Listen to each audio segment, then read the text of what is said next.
Everyone, a very warm welcome to Dronacharya IAS. आज के इस वीडियो के अंदर हम स्टार्ट करने जा रहे हैं हिंदू के कुछ इंपॉर्टेंट आर्टिकल्स का डिस्कशन। तो चलिए स्टार्ट करते हैं। आज की जो हमारी पहली और प्राइम न्यूज है that is related to ISRO finally, जो हमारा इतने दिनों से हम न्यूज पढ़ रहे थे, so we have entered the elite club, right. 4 countries के एलीट क्लब में भारत एंटर कर चुका है बिकॉज जो स्पेड एक्स मिशन था इसरो का, that has been a successful mission, right. Last year December 30th को जो है इसरो ने अपना मिशन लॉन्च किया था, that was SpaDeX mission. PSLV C60 जो है वो लेके गए थे हमारी 2 सैटेलाइट्स को, जिसके अंदर इंडिया जो है वो डॉकिंग एक्सपेरिमेंट ट्राई करने वाला था, है ना। हम इस न्यूज़ को लगातार फॉलो अप करते आ रहे हैं और हमने लास्ट वीडियो में भी ये डिस्कस किया था कि इसरो ने जो मैनूवरिंग है वो लगभग 3 मीटर के डिस्टेंस तक भी सक्सेसफुल हो गया है। नाउ फाइनली दोनों सैटेलाइट्स जो टारगेट और चेजर सैटेलाइट्स है वो एक दूसरे के साथ डॉक कर गई हैं। बहुत ही मतलब अब वो सिंगल यूनिट की तरह वहां पर एक दूसरे के साथ इनहैंस हो चुकी हैं, एक दूसरे के साथ कंबाइन हो चुकी हैं, ठीक है। और ऐसा करने वाला भारत विश्व भर में 4th नेशन बन चुका है after US, Russia and China, ठीक है जी। इस एक्सपेरिमेंट के, इस मिशन के अपने आप में मायने बहुत ज़्यादा हैं बिकॉज कल को चल के जो हमारा गगनयान मिशन रहने वाला है या फिर हमारा स्पेस स्टेशन मिशन रहने वाला है जिसमें भारत अपना स्पेस स्टेशन क्रिएट करने वाला है, उसके लिए ये एक्सपेरिमेंट बहुत ज़रूरी था। बिकॉज कल के अगर हमारा ये जो टेक्नोलॉजी जो है वो अब सक्सेसफुल हो गई है तो now we will be able to perform our next level of you can say experiments in the space itself, ठीक है। तो वहां पर हम बहुत कंफर्टेबली ये चीज कर सकते हैं। और इसरो ने अपने ट्विटर हैंडल पे या आप कह सकते हैं सोशल मीडिया हैंडल के ऊपर सीधा सीधा लिखा है दैट मैनूवर जो है वो 15 से 3 मीटर पे होल्ड हुआ, उसके बाद डॉकिंग इनिशिएट की गई एंड उसके बाद हमारे जो सक्सेसफुल कैप्चर हुआ दोनों का, ठीक है, रिट्रैक्शन हुआ और दोनों की रिजिडाइजेशन, मतलब एक दूसरे के अंदर बिल्कुल रिजिड तरीके से जो है वो जुड़ गए, ठीक है। अब इसके बाद जो चीजें रह गई हैं वो अब ये देखना है कि किस तरीके से दोनों के दोनों components transfer of electric power करते हैं, बिकॉज वो अपने आप में इंपॉर्टेंट है। जैसे कि हम एप्लीकेशंस कल को चल के इन स्पेस रोबोटिक्स वगैरह में वो चीजें काम आने वाली हैं, राइट। और जब इन दोनों को अलग करने की बात है, यानी कि आप जब इन डॉकिंग से इनको वापस लेके आएंगे पोजीशन को, वो पोस्ट डॉकिंग के बाद जो अनडॉकिंग की प्रोसेस है या पावर मॉड्यूलेशन की प्रोसेस है वो अभी आराम से होनी है। उस चीज़ को अभी पूरा केस स्टडी करके डाटा एनालिसिस के बाद ही इसरो की तरफ बढ़ने वाला है, ठीक है जी। तो आप ये चीज़ मान सकते हैं कि स्पेस की दुनिया में भारत ने एक और अचीवमेंट माइलस्टोन हासिल कर लिया है, चाहे वो मार्स मिशन के साथ हो, जो पहला ही देश बना था भारत कि अपने पहले ही अटेम्प्ट में मार्स ऑर्बिटर मिशन हमने एकम्प्लिश कर लिया था, ठीक है, बैक इन 2013। तो उस टाइम पे भी वो मिशन हमारा फर्स्ट ऑफ द लीग था, ठीक है, जिसके अंदर हमने पहले ही अटेम्प्ट में ऐसा सक्सेसफुल मिशन कर लिया था। और इस तरीके से भी हमारा ये पहला ही मिशन था जिसके अंदर इंडिया ने ये जो टारगेट है वो अचीव कर लिया है। All right, so this is the prime news. इस मिशन से रिलेटेड काफ़ी सारी जो टाइमलाइंस हैं वो आपके पेपर में आज दी हुई हैं, आप इनको एक बार पढ़ सकते हैं, जिसमें ये बताया गया है कि मिशन को थोड़े दिन के लिए डिले कर दिया गया था इस डॉकिंग को। रीजन बीइंग क्योंकि अपर एटमॉस्फेयर के अंदर यानी कि स्पेस के अंदर जाके आपकी जो सैटेलाइट्स हैं वो अनबेरेबल थ्रस्ट फील कर रही थी। कुछ इस तरीके से अनप्रेसिडेंट रीजंस की वजह से जो सैटेलाइट्स हैं उनके बीच में डिजायर्ड ड्रिफ्ट जो है वो नहीं मिल पा रहा था, समझ रहे हैं। तो दैट इज वाई अब जो चीजें हैं वो बैक टू नॉर्मल हैं and we have achieved for which this mission was finally launched up, ठीक है जी। तो ये हमारे लिए एक बहुत ही खुशी का दिन भी कह सकते हैं आप और प्राउड मोमेंट भी है। चलिए नेक्स्ट न्यूज हमारी देखिए, सबसे पहली न्यूज असम गवर्नमेंट की तरफ से स्टेटमेंट आ गई है रिगार्डिंग रैट होल माइनिंग्स, ठीक है। क्योंकि बहुत दिनों से फॉलो अप चल रहा था जो हम कर रहे हैं कि आपकी जो दीमा हसाओ हिल्स हैं उमरांगाओ डिस्ट्रिक्ट के अंदर असम में, वहां पर रैट होल माइन के अंदर जो 9 मजदूर फंसे और जिनको पूरा का पूरा वो जो अभी तक के भी वो जो मिशन है कि उनको उनकी बॉडीज़ को रिट्रीव किया जा रहा था, ठीक है, जिसमें डिफ़िकल्टी बहुत ज़्यादा आई है, ठीक है। बहुत सारी टीम्स अपनी तरफ से काम कर रही थी बट फ्लडिंग की वजह से वहाँ से पॉसिबिलिटी नहीं है, क्योंकि रैट होल्स के माइंस के अंदर जो है पानी बहुत ज़्यादा लेवल बढ़ जाता है। और इस तरीके की आप कह सकते हैं कि वहाँ पर 220 रैट होल माइंस जो हैं उस पर्टिकुलर एरिया के अंदर डेसिफर की गई हैं। अब एक हाई लेवल मीटिंग बैठाई जा रही है, कमेटी का सेटअप हो रहा है ताकि वो पूरी स्टडी एनालिसिस कर सके एंड दे आर सेइंग कि हम कोशिश करेंगे कि सभी को वहां पर बंद कर दिया जाए बिकॉज इस तरीके के इंसिडेंट्स ताकि आगे फ्यूचर में रिपीट ना हो। ठीक है, तो ये सारी चीजें आपके लिए इंपॉर्टेंट है। आप कह सकते हैं it is something like a closure, जो चीज हमें समझने को आई है। नाउ अगेन देखिए, जल्लीकट्टू जो है वो फिर से न्यूज में है। तमिल के अंदर इस टाइम पे पोंगल सेलिब्रेशंस होती हैं, उसमें एक इवेंट होता है जल्लीकट्टू। ठीक है, this event has primarily be in news from many times. ठीक है, काफी बार इसके ऊपर क्वेश्चन भी पूछा है यूपीएससी ने और ये बहुत इंपॉर्टेंट रहता है, तो इसको समझने की कोशिश करते हैं कि ये पूरा सिस्टम है क्या। देखिए यहाँ पर जो आर्टिकल है वो है डेथ्स के बारे में कि 6 लोगों की जान गई है जल्लीकट्टू के अंदर और ऐसे ही कुछ स्पोर्ट्स इवेंट्स के अंदर जिसके अंदर बुल्स इन्वॉल्व है। तो अब इसकी हिस्ट्री को जानते हैं। पहले जल्लीकट्टू जो है यहाँ का एक ट्रेडिशनल आप कह सकते हैं इवेंट है जिसके अंदर बुल को जो है वो क्राउड के अंदर इस तरीके से, देखिए जिस तरीके से इमेज में दिखाया है, बुल को फ्री छोड़ दिया जाता है क्राउड में और ये जो क्राउड के लोग हैं ये ट्राई करते हैं कि किसी तरीके से उसके हॉर्न्स को पकड़ के या कैसे भी उसके ऊपर बैठने की, उसको राइड करने की, मतलब एक तरीके से ओवर पावर करने की कोशिश करते हैं बुल को। ठीक है, इट हैज बीन समथिंग जो ट्रेडिशनल टाइम से है और आपके पोंगल के 3rd डे ऑफ सेलिब्रेशन पे जिस दिन ये लोग केटल्स को डिवोट करते हैं उस दिन इस इवेंट का ऑर्गेनाइजेशन होता आया है एंशियंट टाइम से। ऐसा भी माना गया है कि हड़प्पन सिविलाइजेशन की जो आपके आर्टिफैक्ट्स मिले हैं वहां पर भी आपकी जो है कार्विंग्स मिली हैं जहां पर जल्लीकट्टू की जो पिक्चर्स हैं वो ड्रॉ की हुई हैं। ठीक है, इसके बाद सिलई पदिकरण जो एक ट्रेल ऑफ इवेंट्स है, जो पूरी की पूरी एक कलेक्शन है उस टाइम की लिटरेचर की, उसके अंदर भी जल्लीकट्टू का मेंशन पाया गया है।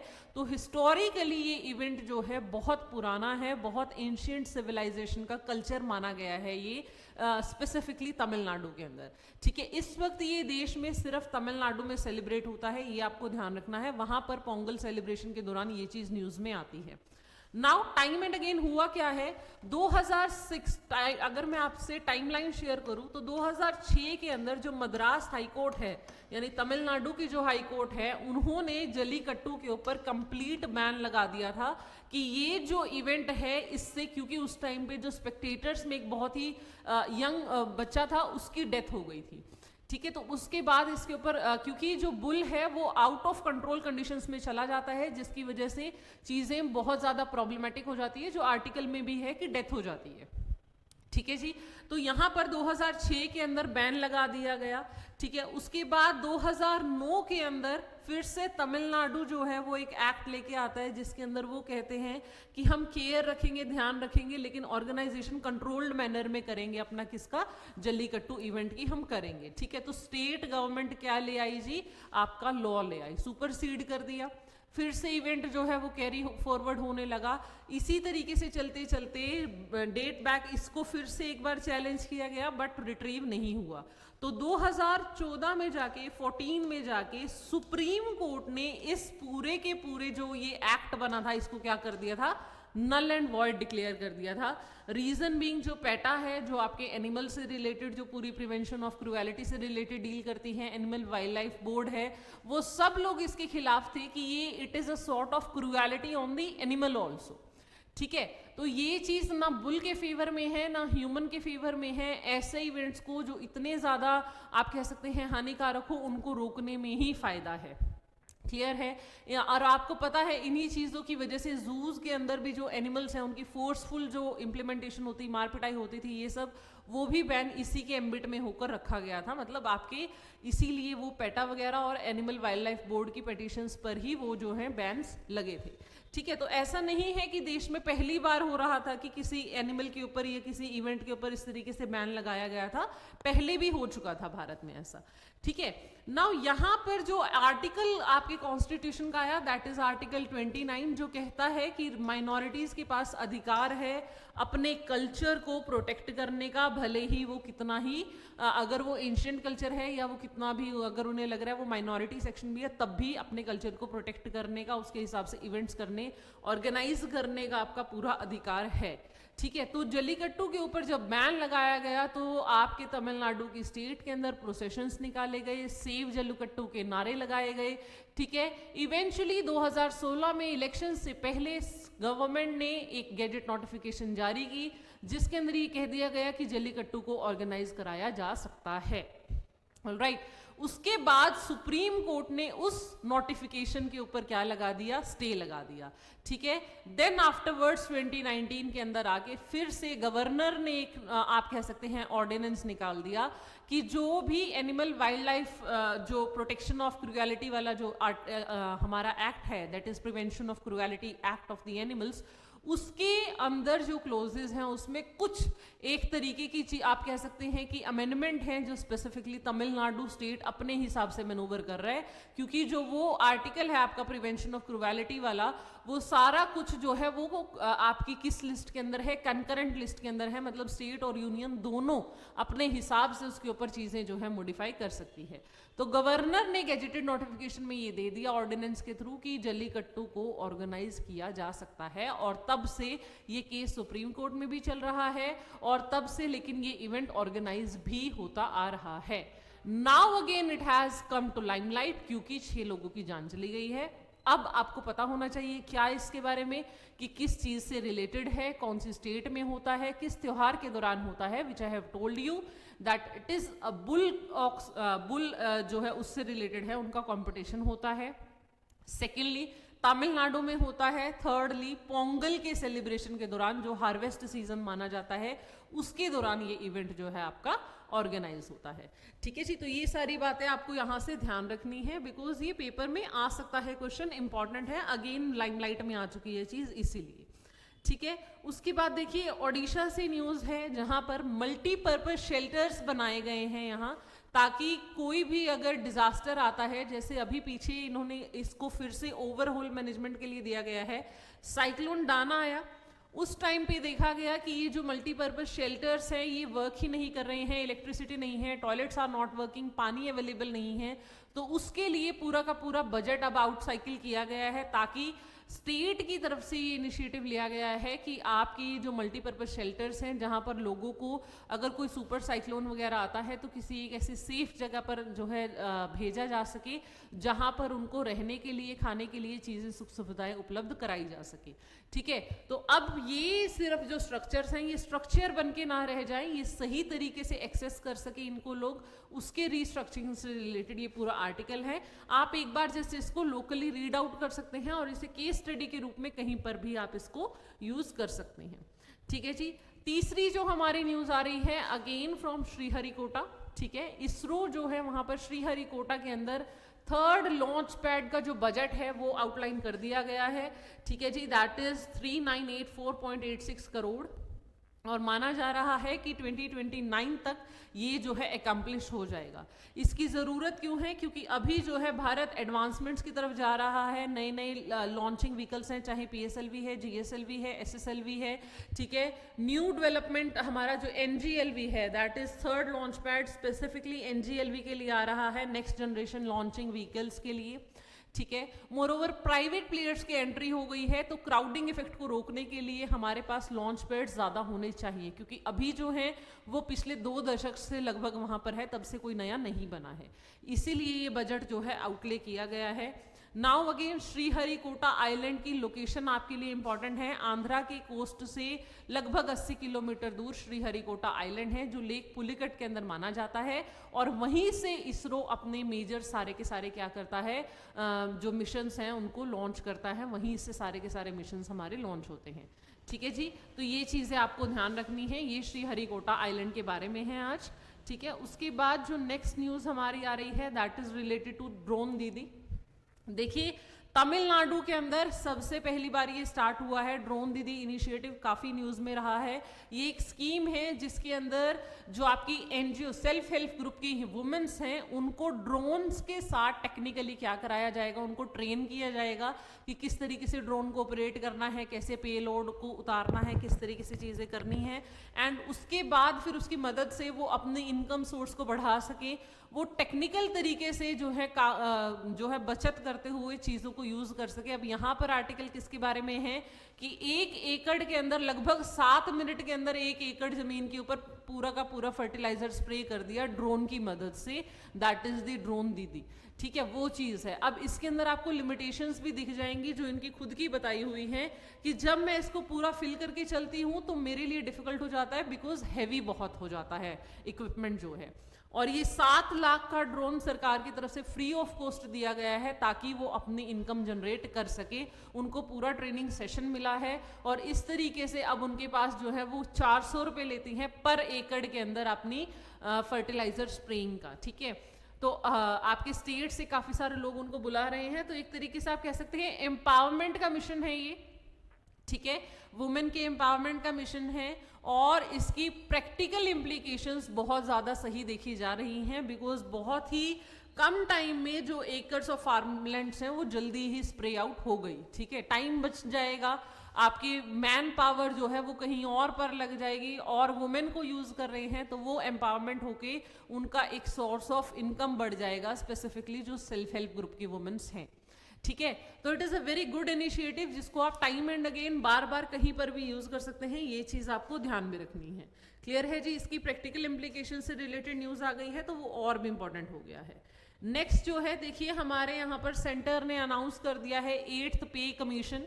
इससे पहले 2014 में यानी 2014 के अंदर पे कमीशन 7th पे कमीशन बिठाया गया था जिसने अपनी रिपोर्ट दी थी 2016 के अंदर और वो तब से वर्किंग कर रहा है। हालांकि वो कमीशन जो है 10 साल के लिए लगभग ये होते हैं, 10 साल के बाद बैठाए जाते हैं, ठीक है। तो अब जो है नए वाला 8th पे कमीशन का टाइम आ गया, 2026 में उनका टाइम स्केल खत्म होना था, उससे पहले ही सेंट्रल गवर्नमेंट ने जो है अनाउंस कर दिया है कि नया पे कमीशन बैठाया जाए। वो अपना देखिए चीज़ें किस तरीके से हो रही हैं। तो देखिए समझने की कोशिश करते हैं कि पे कमीशन का एक्चुअल में रोल होता क्या है। ये स्पेसिफिकली इस तरीके से बैठाया जाता है जिसके अंदर जितने भी आपके सेंट्रल ट्रेड यूनियन एम्प्लॉयज़ हैं, ठीक है, एम्प्लॉय यूनियन के ऑर्गेनाइजेशन मतलब एम्प्लॉयज़ हैं, उनकी सैलरीज, अलाउंसेस, पेंशन वगैरह को रिवाइज करने के लिए, उनके फंड्स को देखने के लिए, रीडिस्ट्रीब्यूट करने के लिए पे कमीशन बिठाया जाता है। रीज़न ये है कि 10 साल के अंतराल के अंदर महंगाई बढ़ जाती है, चीज़ों के रेट बढ़ जाते हैं, आपका प्राइस डिफरेंस आ जाता है, बहुत सारे पुश एंड पुल फैक्टर्स होते हैं जिसकी वजह से इनकम के ऊपर इम्पैक्ट पड़ता है। उसी के लिए आपकी इनकम को रिवाइज करना बहुत ज़रूरी हो जाता है। दैट इज़ वाई पे कमीशन को बिठाया जाता है, ठीक है। जो सबसे पहला है वो 1946 के अंदर बैठा था और जो 7th पे कमीशन था दैट वाज इन 2014, ठीक है जी।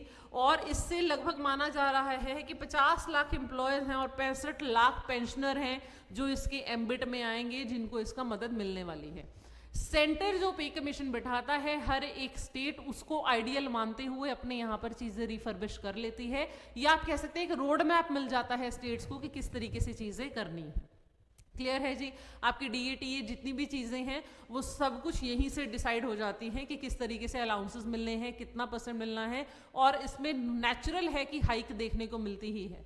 हालांकि ये कहा जा रहा है that it is an political stunt just before the Delhi elections, but yes ये भी कह सकते हैं कि टाइमलाइन पास आ गई थी। तो इम्पॉर्टेंट ये है, अब इसके अंदर 3 मेंबर बॉडी बताई जा रही है जो बनने वाली है, ठीक है, जिसके अंदर मेजरली जो आपके सुप्रीम कोर्ट के रिटायर्ड जज होते हैं वही हेड करते हैं। जैसे जो 7th पे कमीशन है वो हेड किया था AK माथुर ने, ठीक है। देखिए यहाँ पर आपको मिल जाएगा ये चीज़ लिखा हुआ, AK माथुर जो है उन्होंने अपना जो है 7th पे कमीशन हेड किया था 2014 के अंदर और रिपोर्ट सबमिट हुई थी 2016 के अंदर। यूजुअली ये माना जाता है कि एक पे कमीशन को अपनी रिपोर्ट सबमिट करने के लिए कम से कम 2 साल ज़रूर लगते हैं, लेकिन yes the good news is कि 8th पे कमीशन आ चुका है, उसकी वजह से हाइक फॉर श्योर है कि होना ही होना है सैलरीज के अंदर। ठीक है, तो आपको ये चीजें ध्यान रखनी है। क्लियर है जी।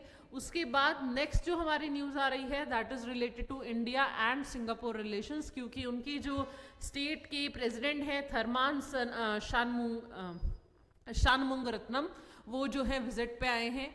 ठीक है, ये चीज़ हमने कुछ दिन पहले भी डिस्कस की थी जब इनकी जो विजिट है वो प्रोबेबल बताई गई थी कि होने वाली है, वही चीज़ सामने आ गई है। Now he is on the visit, और यहाँ पर वो बता रहे हैं कि किस तरीके से हमारी जो इंडिया है, क्योंकि वो पहला ऐसा देश था जिसने सिंगापुर मतलब one of the first countries था जिसने सिंगापुर के इंडिपेंडेंस को रिकॉग्नाइज किया था 1965 के अंदर, तो हम नेचुरल एलाइज हैं, क्योंकि इंडिया एक बहुत बड़ी कंट्री है, सिंगापुर कंपैरेटिवली बहुत छोटा है, बट जो रिलेशनशिप बिल्ड हुआ है दोनों देशों के बीच में वो फिनोमिनल रहा है और वो बहुत ही हार्ट वार्मिंग रहा है। तो इस चीज़ को हमें अब और ज़्यादा अच्छे से रखना है। इनफैक्ट सिंगापुर जो है वो लार्जेस्ट इन्वेस्टर है इंडिया के अंदर काफ़ी सालों से अब।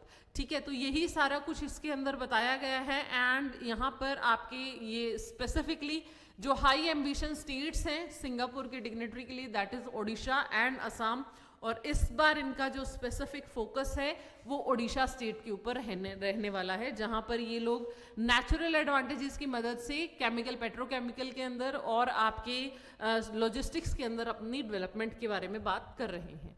ठीक है, तो ये पूरा का पूरा आर्टिकल उस चीज से रिलेटेड है। 60th एनिवर्सरी है हमारे डिप्लोमेटिक टाइज की, वो इम्पॉर्टेंट है। सिंगापुर की तरफ से जो विजिट है वो इम्पॉर्टेंट है, आपको पता होना चाहिए सिंगापुर की लोकेशन, जो आपको पता है एशियान नेशंस में से एक है आपका सिंगापुर। ठीक है जी।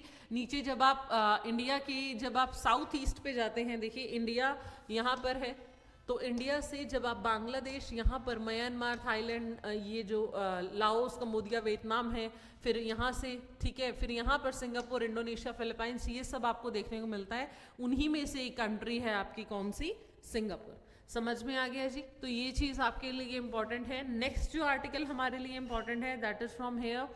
नाउ प्रेसिडेंट जो रिपब्लिक डे है वहाँ पर हर साल किसी एक देश के डिग्नेटरी जो हैं वो चीफ गेस्ट बन के आते हैं।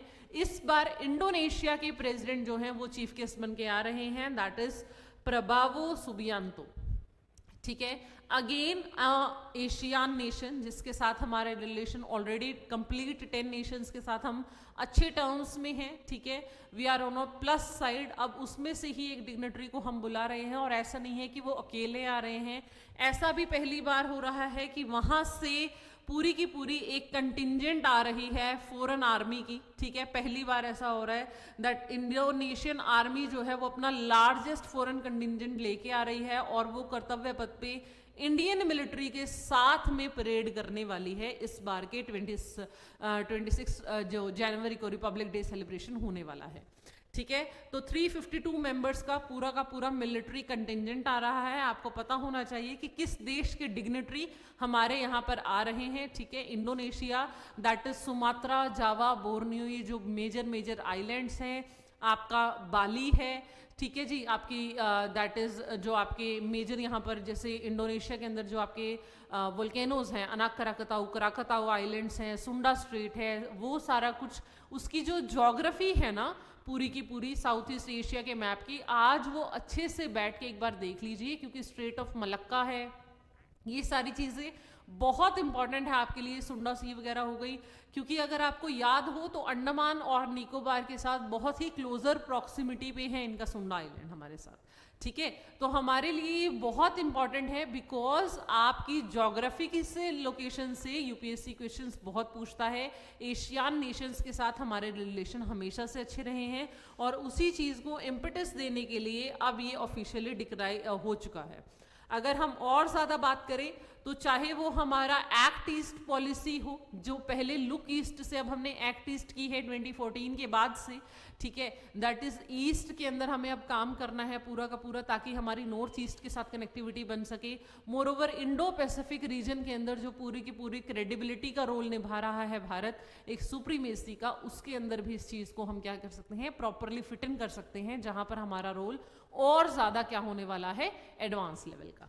क्लियर है जी। तो ये आपके लिए इंपॉर्टेंट है आज की न्यूज़। उसके बाद जो हमारी इंपॉर्टेंट न्यूज़ आ रही है that is from the page, अगली जो न्यूज़ हमारी है next is from this one, world page से न्यूज़ है हमारे लिए आज। it is related to the pact between China and your Sri Lanka. ठीक है, अभी श्रीलंका के जो प्रेसिडेंट हैं दैट इज अनुराग कुमार दिस्यांकी, ये पिछले महीने विजिट पे थे भारत की और अब ये गए हैं चाइना और श्रीलंका के इतिहास की सबसे बड़ी FDI that is nearly 3.7 billion dollar की ये एक एफडीआई लेकर आए हैं, जहां पर हम्बनटोटा जो पोर्ट है वहां पर ऑयल रिफाइनरी सेटअप होने की बात कही गई है. Now if you see Hambantota port आपको श्रीलंका के बिल्कुल नीचे, जहां पर इनकी कैपिटल है कोलंबिया, उसके नीचे मिल जाएगा और वो पोर्ट एक तरीके से 99 ईयर्स के लिए लीज पे गया हुआ है चाइना के पास ही. ठीक है, क्योंकि चाइना ने जो है वहां पर डेवलपमेंट करने का प्रोसेस लिया था लेकिन उसको रीपे नहीं कर पाया आपका कौन, श्रीलंका, जिसकी वजह से वो पूरा पोर्ट ही लीज पर दे दिया गया है. नाउ अगेन हेंसफोर्थ यहां पर अब एक नई डील हुई है, किसके साथ हुई है जी, सिनोपेक कंपनी के साथ हुई है जो आपकी चाइना से ही है. ठीक है, जो एक ऑयल रिफाइनरी सेटअप करने जा रही है और इसको इन्होंने बताया है कि हमने लार्जेस्ट एफडीआई सिक्योर की है. ठीक है, वो लगभग 2 लाख बैरल की कैपेसिटी की होने वाली है and it will help to job employment से रिलेटेड हेल्प करने वाली है, देश की डेवलपमेंट के लिए इंपॉर्टेंट होने वाली है. और इन सब चीज़ों को मद्देनजर रखते हुए ये जो डील है आप ये भी कह सकते हैं कि ये सॉफ्ट डिप्लोमेसी का हिस्सा भी है चाइना की, जहां पर जितने भी आसपास के नेबरिंग नेशंस हैं, चाहे वो इंडिया के हैं चाहे वो चाइना के हैं, चाइना हर एक नेशन के अंदर जाकर अपनी तरफ से सॉफ्ट डिप्लोमेसी को प्ले करते हुए वहां पर अपना एक सॉफ्ट साइड बना लेता है एंड वहां पर अपना जो है आप कह सकते हैं रिजीम सेटअप करने की कोशिश करता है. ठीक है, उसी के अंदर ये है, देखिए यहां पर the two sides agreed to advance all major signature projects including the Colombo port and the Hambantota port. ठीक है, और उनकी इंटीग्रेटेड डेवलपमेंट करने के लिए ताकि सिल्क रोड वर्कशॉप वगैरह वहां पर लगाया जा सके और बेल्ट एंड रोड इनिशिएटिव के अंदर इसको आप कह सकते हैं कि उस तरीके से तो कवर नहीं हो रहा लेकिन इसको ये बेल्ट एंड रोड इनिशिएटिव का ही हिस्सा मान लेंगे कि हम श्रीलंका का ये पोर्शन जो है वो डेवलप कर रहे हैं. ठीक है, तो आप ये देख सकते हैं कि जैसे जैसे अब श्रीलंका की अगर हम बात करें तो इट इज वाया कि वो इंडिया के साथ भी पॉजिटिव टर्म्स पे चल रहे हैं and they are taking hand the China part also. So what we have to do, we are standing at a location जहां पर हमारे अपने कुछ इश्यूज हैं, हमारे वाटर के इश्यूज हैं, हमारी नेबरिंग टेरिटरी है, तो वहां पर हमें हमेशा, जो हमने पहले भी यहाँ से आई थी जब ये एक्सपेक्ट किया गया था कि जो प्रेसिडेंट है उनकी विजिट जो है अनाउंस की गई थी कि चाइना जाने वाले हैं, तो इंडिया की तरफ से जो ऑफिशियल स्टेटमेंट आई थी वो यही आई थी that we are on a familiar part. हमारा रिलेशनशिप जो है वो बहुत बेहतरीन है, उस चीज के ऊपर हमारा फोकस रहना चाहिए रादर देन दिस कि चाइना के साथ क्या हो रहा है और क्या नहीं. ठीक है जी, तो ये चीज इस तरीके से आपके लिए बट जीएस पेपर 2 में इंपॉर्टेंट है, ये ध्यान रखिएगा. नेक्स्ट देखिए, बेजोस की ब्लू ओरिजिन जो है उन्होंने अपना रॉकेट टेस्ट किया है और वो सक्सेसफुल हो गया है. तो लेट्स टेक अ लुक कि है क्या पूरा का पूरा मामला. ब्लू ओरिजिन कंपनी है आपकी, ठीक है जी, जेफ बेजोस की, यूएसए का ही स्टार्टअप है ये. ठीक है, पूरी की पूरी आप ये कह सकते हैं प्राइवेट एडवेंचर फर्म है. जैसे स्पेसएक्स है एलन मस्क का, वैसे ही ब्लू ओरिजिन जेफ बेजोस का है. ठीक है, और उन लोगों ने अपना रॉकेट का मिशन जो है वो लॉन्च किया है, अपना न्यू ग्लेन रॉकेट. ठीक है, उसके साथ जैसे स्पेसएक्स का फाल्कन रॉकेट जो है वो ये हो गया है कि हाँ ये सक्सेसफुल है, इसी तरीके से इन्होंने न्यू ग्लेन रॉकेट को टेस्ट करने की कोशिश की और उसके प्रोटोटाइप को भेजा, एक प्रोटोटाइप को भेजा सैटेलाइट के साथ. तो वहां पर जाकर ये सही से हो गया एंड इसको इन्होंने अपना मिशन को सक्सेसफुल मान लिया है कि हमने बहुत ही सही से अर्थ ऑर्बिट के अंदर इसको प्लेस कर दिया है. ठीक है जी, तो now again it is about the competitiveness of the space industries. ठीक है, क्योंकि स्पेस इंडस्ट्री के अंदर बहुत सारे प्राइवेट फर्म्स आ गए हैं, स्पेसिफिकली यूएस के अंदर, इंडिया के अंदर भी है, हर जगह है. तो now it is again coming over a next level of the adventures, जहां पर जैसे इंडिया के अंदर अगर सिर्फ इसरो डील कर रहा है तो यहाँ पर ऐसा नहीं है. ये प्राइवेट फर्म्स अपनी तरफ से बहुत ज्यादा ऑप्टिमिज्म दिखा रही हैं स्पेसिफिकली स्पेस से रिलेटेड. ठीक है, तो ये सारी बातें हैं। नाउ सी यहाँ पर लिखा भी गया है कि ये जो आपका न्यू ग्लेन है वो डिजाइन किया गया है मल्टीपल फ्लाइट्स के लिए और ये compete करने वाला है स्पेस एक्स के फाल्कन 9 के साथ। ठीक है, तो आपको याद क्या करना है जी, आपको कंपनीज याद रखनी है, कौन से देश की है, ओनर का नाम क्या है, रॉकेट कौन सा किसका है, इस तरीके से चीजें इंपॉर्टेंट हो जाती हैं। जैसे आपको पता है कि रोस्कोसमोस रशिया की है, जाक्सा जापान की है, ये हो गई स्टेट ओन्ड कंपनीज, इसरो है, नासा है। इसी तरीके से आपको पता होना चाहिए कि प्राइवेट प्लेयर्स, क्योंकि अब प्राइवेट प्लेयर्स एंटर कर गए हैं तो वहां से क्वेश्चन आ जाएगा कि स्पेस एक्स के ओनर कौन है। ठीक है, आप ये ब्लू ओरिजिन के ओनर कौन है, ब्लू ओरिजिन का रॉकेट का नाम क्या है, स्पेस एक्स के रॉकेट का नाम क्या है, इस तरीके से चीजें इंपॉर्टेंट हो जाती हैं जो आपको कंसिडरेबल टाइम पे आपको याद रखनी है। ठीक है, ये आपको थोड़ा सा मेमोराइज करना पड़ेगा, इसके बारे में आपको पता होना चाहिए। Last in the league for today's discussion is related to United Nation, क्योंकि अब फिर से अगेन मैं आपको बता रही हूं कि ट्रंप 2.0 की वजह से बहुत सारे स्पेकुलेशंस हैं जो चल रहे हैं वर्ल्ड वाइड, जिसमें से यूनाइटेड नेशंस खुद से अपने आप में एक चीजें हैं जो प्रोज एंड कॉन्स की स्थिति में है। रीजन बीइंग, क्योंकि इससे पहले जब ट्रंप आए थे तो उन्होंने यूनेस्को से अपने आप को पीछे ले लिया था, पेरिस क्लाइमेट चेंज से बैकआउट कर गए थे, यहां तक कि उन्होंने यूएन की एजेंसीज जो है, वर्ल्ड हेल्थ ऑर्गेनाइजेशन, वहां से भी अपनी फंडिंग को कट शॉर्ट करना शुरू कर दिया था। अब क्योंकि यूनाइटेड नेशन जो है वो मेजर प्लेयर्स के ऊपर ही डिपेंडेंट है अपनी फंडिंग को लेके, जितने भी वर्ल्ड वाइड उन लोगों ने जो है अपनी चीजें चला रखी हैं, तो यूरोपियन कंट्रीज का जो कंट्रीब्यूशन है वो लिमिटेड रहता है, बट यूएसए उसमें मेजर पावर प्ले रोल करता है। अब यही चीज है जो क्राइसिस में आ रही है कि हो सकता है ट्रंप आते ही फिर से जो है वो वापस ले लें अपने आप को, ठीक है, वो फंडिंग रोक दे या कुछ भी इस तरीके का। उसी से रिलेटेड बैलेंस व्यू में ये पूरा का पूरा आर्टिकल है, जिसके अंदर ये दिखाया गया है कि अगर ऐसा होता है तो कंप्लीट कट ऑफ नहीं कर पाएंगे ट्रंप, या नहीं करना चाहिए उनको। रीजन बीइंग, क्योंकि जहां से भी वो अपने आप को पीछे लेते हैं वहां उनकी जगह को फिल करने के लिए उनका काउंटर पार्ट खड़ा हो जाता है, दैट इज चाइना। ठीक है, तो जब उन्होंने यूनेस्को से वापस लिया खुद को, तो वहां पर भी जिनेवा के अंदर चाइना ने अपनी स्पेस बनानी शुरू कर दी और अपनी हेजेमनी एस्टैब्लिश करनी शुरू कर दी। तो इट इज समथिंग जो आपके यूएसए के ग्लोबल स्टेटस को अप फ्रंट पे रखता है, क्योंकि वो इस तरीके की ऑर्गेनाइजेशंस के साथ ज्यादा आगे जुड़ा हुआ है, ज्यादा बेहतर पोजीशन में है, ज्यादा आप कह सकते हैं कंसोलिडेटेड वे में, एक कॉन्फिडेंट वे में खड़ा है। ठीक है, अगर ऐसा होता है कि यूएसए वहां से बैकआउट करता है तो नेचुरली उनकी जो ग्लोबल इमेज है वो डिट्रॉयट हो जाएगी, उनकी जो हेजेमनी है वो ऑलरेडी क्रम्बलिंग में है, तो वो और ज्यादा क्या आ जाएगी, पावर पुश पॉलिसी में आ जाएगी। ठीक है जी, तो ये पूरा का पूरा कॉम्पिटिटिव सा आर्टिकल है जिसके अंदर बैलेंस में ये बताया गया है कि किस तरीके से यूएसए के लिए क्या फेवरेबल रहने वाला है और क्या चीजें नहीं, और क्या अनुमान लगाए जा रहे हैं। सो नाउ 20 जनवरी के बाद जब ट्रंप एडमिनिस्ट्रेशन में आएंगे, ऐसा बहुत कुछ है जो न्यूज़पेपर के अंदर शायद फ्लड हो जाए मार्केट में। ठीक है, क्योंकि ग्रीनलैंड का इशू है, कनाडा का इशू है, पनामा का इशू है, जो आप कह सकते हैं जोग्राफिकल लोकेशन से रिलेटेड है, क्योंकि डेविस स्ट्रेट के ऊपर अपना पूरा अधिकार जमाना चाहता है यूएसए। ठीक है, ताकि वो अपना क्या कर सके, कंट्रोल कर सके ग्रीनलैंड के पूरे पोर्शन को और अपने सिक्योरिटी इश्यूज को टेक ओवर कर सके। ठीक है जी, तो टाइम ही बताएगा कि क्या होने वाला है, बट यस अभी आपके पास टाइम बहुत कम रह गया है प्रिपरेशन के लिए। प्रीलिम्स सर पर है, ठीक है, मोरओवर पंजाब पीसीएस की नोटिफिकेशन आउट हो चुकी है, तो अपनी प्रिपरेशन को डबल बूस्ट कर दीजिए आप। और ये वीडियोस आपकी हेल्प ही करने वाली हैं शॉर्ट आउट करने के लिए कि आपको न्यूज़पेपर से कौन से आर्टिकल्स हैं जो प्राइमरीली बहुत इंपॉर्टेंटली ध्यान से पढ़ने हैं। ठीक है जी, तो आप इस चैनल को देखते रहिए and thank you very much for watching the videos. Stay tuned to Dronacharya IAS. Thank you.